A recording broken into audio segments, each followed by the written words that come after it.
Guarantee news ನಲ್ಲಿ ದರೋಡೆಯ change ಮಾಹಿತಿ. HDFC ಬ್ಯಾಂಕ್ನಿಂದ ಹಣ ತುಂಬಿಕೊಂಡು ಹೊರಟಿದ್ದಂತಹ ವೆಹಿಕಲ್ಸ್, ಸಾರಕ್ಕಿ ಬಳಿಯಿಂದ ಹಣ ಕೊಂಡೊಯ್ದಿದ್ದಂತಹ ವೆಹಿಕಲ್, ಹಣ ತುಂಬಿಕೊಂಡು ಹೊರಟಿದ್ದು ಬರೋಬ್ಬರಿ 23 ವಾಹನಗಳು. ಒಂದಲ್ಲ ಎರಡಲ್ಲ 23 ವಾಹನಗಳು ಅನ್ನುವಂತಹ ಮಾಹಿತಿ ಲಭ್ಯವಾಗ್ತಾ ಇದೆ. 7 ನಿಮಿಷದಲ್ಲಿ 7 ಕೋಟಿ ಹಣವನ್ನ ಅಬೇಸ್ ಮಾಡಿದ್ದಾರೆ, ರಾಬರಿ ಮಾಡಿದ್ದಾರೆ. ಅದರಲ್ಲಿ 23ನೇ ವೆಹಿಕಲ್ ಅನ್ನ ಟಾರ್ಗೆಟ್ ಮಾಡಿದ್ದಂತಹ ರಾಬರ್ಸ್ ಕೊನೆಯದಾಗಿ ಹಣ ತುಂಬಿಕೊಂಡು ಹೊರಟಿದ್ದಂತಹ ಸಿಎಂಎಸ್ ವೆಹಿಕಲ್ ನೋಡಿ ಯಾವ ರೀತಿಯಾಗಿ ಮಾಸ್ಟರ್ ಪ್ಲಾನ್ ಮಾಡಿದ್ದಾರೆ ಅಂತ ಹೇಳಿ. ಕ್ಯಾಶ್ ಡೆಪಾಸಿಟ್ ಮಷೀನ್ ಕಚೇರಿಯಿಂದ ಹೊರಟಿದ್ದಂತಹ ವೆಹಿಕಲ್ಸ್ ಪ್ರತಿದಿನ ಇಲ್ಲಿಂದಲೇ ಹೈ ಸೆಕ್ಯೂರಿಟಿ ಮೂಲಕ ವಾಹನಗಳು ಶಿಫ್ಟ್ ಆಗ್ತಾ ಇತ್ತು. ಎಚ್ಡಿಎಫ್ಸಿಗೆ ಸಂಬಂಧಿಸಿದಂತಹ ಬೆಂಗಳೂರು ಸೇರಿದಂತೆ ಬಹುತೇಕ ಎಲ್ಲಾ ಜಿಲ್ಲೆಗಳು ಸಹ ಇಲ್ಲಿಂದಲೇ ಹಣವನ್ನ ವರ್ಗಾವಣೆ ಮಾಡುವುದು, ಇಲ್ಲಿಂದಲೇ ಪ್ರತಿದಿನ ಹಣವನ್ನ ಕೊಂಡೊಯ್ಯಲಾಗುತ್ತೆ. ಇದರಿಂದ ಹೈ ಸೆಕ್ಯೂರಿಟಿಯಲ್ಲಿ ವಾಹನಗಳನ್ನ ಕೂಡ ಕಳುಹಿಸಲಾಗುತ್ತೆ.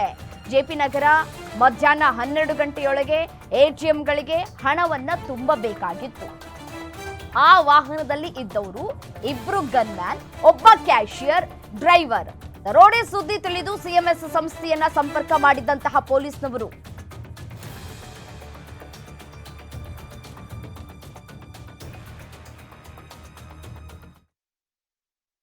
ಇದೇ ವಿಚಾರಕ್ಕೆ ಸಂಬಂಧಪಟ್ಟಂತೆ ಮತ್ತಷ್ಟು ಡೀಟೇಲ್ಸ್ ಕೊಡ್ತಾ ಹೋಗ್ತಾರೆ ಅಜಯ್ ಕುಮಾರ್ ನೇರ ಸಂಪರ್ಕದಲ್ಲಿ ಜಾಯಿನ್ ಆಗಿದ್ದಾರೆ, ಸೀನಿಯರ್ ಕ್ರೈಮ್ ರಿಪೋರ್ಟರ್. ಅಜಯ್, ಇಲ್ಲಿ ಬಳಕೆ ಮಾಡಿಕೊಂಡಿರುವಂತಹ ಕಾರುಗಳು 24 ಅಂತ ಹೇಳಿ ಮಾಹಿತಿ ಲಭ್ಯವಾಗ್ತಾ ಇದೆ. ಹೇಗೆ ಬಳಕೆ ಮಾಡಿಕೊಂಡ್ರು, ಯಾವ ರೀತಿಯಾಗಿ ಸ್ಕೆಚ್ ಅನ್ನ ಹಾಕಿದ್ರು, ಹೇಗೆ ತನಿಖೆಯನ್ನ ಮಾಡಲಾಗ್ತಾ ಇದೆ, ಪ್ರಾಥಮಿಕ ತನಿಖೆಯಲ್ಲಿ ಯಾರನ್ನಾದ್ರೂ ವಶಕ್ಕೆ ಪಡೆದುಕೊಳ್ಳುವಂತಹ ಕೆಲಸಗಳು ಆಗಿದೆಯಾ, ಎಷ್ಟು ಜನ ಈ ಒಂದು ಪ್ರಕರಣದಲ್ಲಿ ಕೈ ಜೋಡಿಸಿದ್ದಾರೆ ಅಂತ ಹೇಳಿ?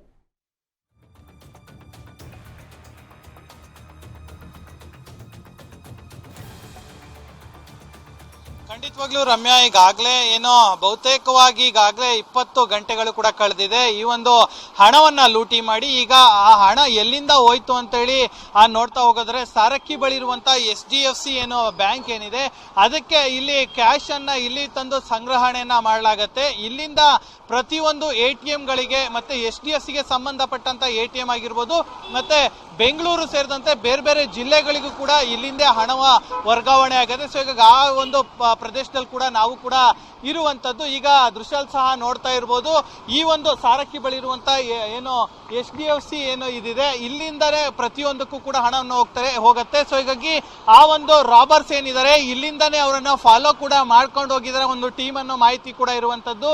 ಸೊ ಹೀಗಾಗಿ ಇಲ್ಲಿರುವಂತ ಕೆಲವೊಂದು CCTV ಫುಟೇಜಸ್ ಅನ್ನು ಕೂಡ ಈಗಾಗಲೇ ಪೊಲೀಸರು ವಶಕ್ಕೆ ಪಡ್ಕೊಂಡಿದ್ದಾರೆ. ಯಾಕಂದ್ರೆ ಇಲ್ಲಿ ಸರಿಸುಮಾರು ಒಂದು 12:30ಯಿಂದ 1 ಗಂಟೆ ಅಷ್ಟೊತ್ತಿಗೆ ಇಲ್ಲಿಂದಾನೇ ಆ ಒಂದು ಪ್ರದೇಶದಿಂದ ತೆರಳಿದ್ದಾರೆ ಅಂತ ಹೇಳಿ ಗೊತ್ತಾಗಿದೆ. ಇಲ್ಲಿ ವಾಚ್ ಮಾಡೋದಕ್ಕೂ ಕೂಡ ಒಂದು ಟೀಮ್ ಕೂಡ ಇತ್ತು. ಇಲ್ಲಿಂದ ನೇರವಾಗಿ ಅಶೋಕ ಪಿಲ್ಲರ್ ವರ್ಗೂ ಕೂಡ ಎಲ್ಲರೂ ಕೂಡ ಹೋಗಿದ್ದಾರೆ ಅಂತಾನು ಕೂಡ ಗೊತ್ತಾಗ್ತಾ ಇರುವಂತದ್ದು. ಸೊ ಹೀಗಾಗಿ ಅವರು ಎಲ್ಲೆಲ್ಲಿ CCTV ಇದೆ ಅಂತೇಳಿ ಕಂಪ್ಲೀಟ್ ಆದಂತಹ ಮಾಹಿತಿಯನ್ನ ಹೊಂದಿದ್ರು. ಇಲ್ಲೂ ಕೂಡ ಕೆಲವೊಂದು ಬೈಕಲ್ಲಿ ಕೂಡ ಓಡಾಡಿದ್ದಾರೆ ಅನ್ನೋ ಮಾಹಿತಿ ಮೇಲೆ ಈಗ ಪೊಲೀಸರು ಕೂಡ ಇಲ್ಲಿರುವಂತ ಕೆಲವೊಂದು CCTV ಫುಟೇಜ್ ಮತ್ತೆ ಅದರ CDR ಅನ್ನು ಕೂಡ ತಗೊಂಡೋಗಿದ್ದಾರೆ. ಇಲ್ಲಿ ಅನುಮಾನಾಸ್ಪದವಾಗಿ ಆ ವೆಹಿಕಲ್ ಗಳ ಹಿಂದೆ ಮುಂದೆ ಯಾರ್ಯಾರು ಓಡಾಡಿದಾರೋ ಅಂತಹ ಏನು ವೆಹಿಕಲ್ಸ್ ಗಳ ಮಾಹಿತಿಯನ್ನು ಕೂಡ ಮತ್ತೆ ಅಂತಹ ವ್ಯಕ್ತಿಗಳ ಮಾಹಿತಿಯನ್ನು ಕೂಡ ತಗೊಳ್ಳೋದಕ್ಕೂ ಕೂಡ ಈಗಾಗಲೇ ಪೊಲೀಸರು ಸಹ ಮುಂದಾಗಿರುವಂತದ್ದು. ಈಗೇನು ಕಾಣಿಸ್ತಾ ಇದೆ, ಇದೇ ಬಿಲ್ಡಿಂಗ್ ನಿಂದ ಪ್ರತಿದಿನ ಹಣ ಹೋಗುತ್ತೆ.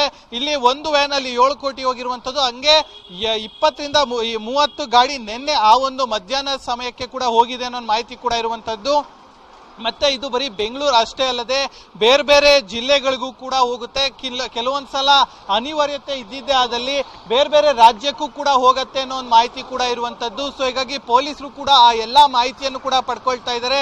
ಮಾಹಿತಿಗಳನ್ನು ಕೂಡ ಪಡ್ಕೊಂಡು ಯಾರು ಅನುಮಾನಾಸ್ಪದವಾಗಿದ್ದಾರೋ ಅವ್ರ ಮೇಲೆ ಕ್ರಮಕ್ಕೂ ಕೂಡ ಈಗಾಗಲೇ ಏನು ಮುಂದಾಗ್ತಾ ಇರುವಂತದ್ದು. ಸದ್ಯಕ್ಕೆ ಇಲ್ಲಿಂದ ಎಲ್ಲಾ ಕಡೆಗೂ ಕೂಡ ಈಗಾಗಲೇ ನೋಡ್ತಾ ಇರಬಹುದು SDFC ATM CDM ಅಂತಂದ್ರೆ ಕ್ಯಾಶ್ ಡೆಪಾಸಿಟ್ ಮೆಷಿನ್ ಅಂತ ಹೇಳಿ ಇಲ್ಲಿ ಬ್ಯಾಂಕ್ಗಳಿಂದ ಬಂದಂತ ಅಮೌಂಟ್ ಎಲ್ಲವೂ ಕೂಡ ಇಲ್ಲಿ ಶೇಖರಣೆ ಆಗತ್ತೆ. ಇಲ್ಲಿಂದ ಶೇಖರಣೆ ಆದ ನಂತರದಲ್ಲಿ ಯಾವ್ಯಾವ ATMಗೆ ಎಷ್ಟೆಷ್ಟು ಹೋಗ್ಬೇಕು ಅಂತ ಅಲ್ಲಿನ ಹಿರಿಯ ಸಿಬ್ಬಂದಿಗಳೇನಿರ್ತಾರೆ ಅವರು ಏನೋ ಆ ಸೂಚನೆಗಳನ್ನು ಕೂಡ ಕೊಡ್ತಾ ಹೋಗ್ತಾರೆ. ಆ ಸೂಚನೆಗಳ ಮೇಲೆ ಕೂಡ ಇವರು ಹಣವನ್ನ ಡೆಪಾಸಿಟ್ ಮಾಡಕ್ ಹೋಗ್ತಾರೆ.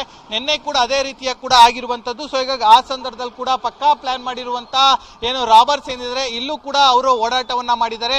ನಿನ್ನೆ ಅಷ್ಟೇ ಅಲ್ಲ, ಸಾಕಷ್ಟು ದಿನಗಳಿಂದ ಓಡಾಟ ಮಾಡಿದ್ದಾರೆ.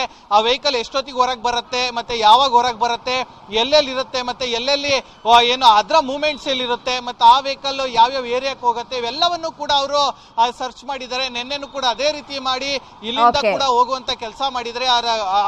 ಆ ಒಂದು ವೆಹಿಕಲ್ ಅನ್ನು ಕೂಡ ಫಾಲೋ ಮಾಡ್ಕೊಂಡು ಹೋಗಿದ್ದಾರೆ. ಅದರಲ್ಲೂ ಕೂಡ ಅಶೋಕ ಪಿಲ್ಲರ್ ವರ್ಗೂ ಕೂಡ ಫಾಲೋ ಮಾಡ್ಕೊಂಡು ಹೋಗಿ ಅಲ್ಲಿ ಯಾವಾಗ ಅಲ್ಲಿ ನಾವು ಟ್ಯಾಕ್ಸ್ ಆಫೀಸರ್ಸ್ ಅಂತ ಹೇಳಿ ಆ ರೀತಿಯಾಗಿ ಅವರು ಡೈವರ್ಟ್ ಮಾಡಿ ಆ ನಂತರ ಅವರನ್ನ ಡೈರಿ ಸರ್ಕಲ್ ವರ್ಗೂ ಕರ್ಕೊಂಡು ಹೋಗಿದ್ದಾರೆ ಅನ್ನೋ ಮಾಹಿತಿ ಕೂಡ ಸಿಗ್ತಾ ಇರುವಂತದ್ದು. ರಮ್ಯಾ, ರೈಟ್, ಥ್ಯಾಂಕ್ ಯು ತಮ್ಮ ಮಾಹಿತಿಗಾಗಿ ಅಜಯ್.